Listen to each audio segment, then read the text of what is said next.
কি কারণে কি হয়েছে আসলে এটা ওই যে আগে যেটা বলছিলাম যে এদের মধ্যে কোনো কারণ লাগে না আর কি কোনো কিছু হইতে। আপনারা জানেন যে আজ থেকে মনে হয় 20 দিনের মতো হলো যে ঢাকা কলেজ, সিটি কলেজ এবং আইডিয়াল কলেজ, এই তিনটা কলেজ খুবই কাছাকাছি আর কি। এই ক্যাম্পাসও খুব কাছাকাছি অবস্থানে হওয়ার কারণে প্রায়ই ওদের মধ্যে কিন্তু ঝামেলা টামেলা হতে হয় এবং এটা একেবারে চরম পর্যায়ে চলে যায়।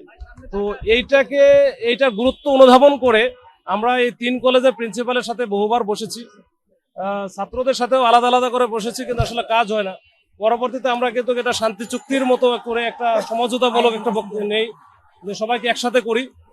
তো এটার মাত্র 20 দিনের মাথায় আবার আজকে এই ঘটনা ঘটলো। এটা আসলে সকালে যে কি কারণে কি হয়েছে আসলে এটা ওই যে আগে যেটা বলছিলাম যে এদের মধ্যে কোনো কারণ লাগে না আর কি কোনো কিছু হইতে।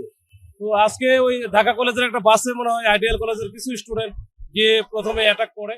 এর প্রেক্ষিতে আবার ঢাকা কলেজের বেশ কিছু ছেলেপেলে তখন এই প্রতিশোধ নেওয়ার জন্য বা এটার প্রতিকার চাওয়ার জন্য তারা আবার এই আইডিয়াল কলেজের দিকে আসে। এখানে এসে দুই পক্ষের মধ্যেই ধাওয়া পাল্টা ধাওয়ার মতো হয়।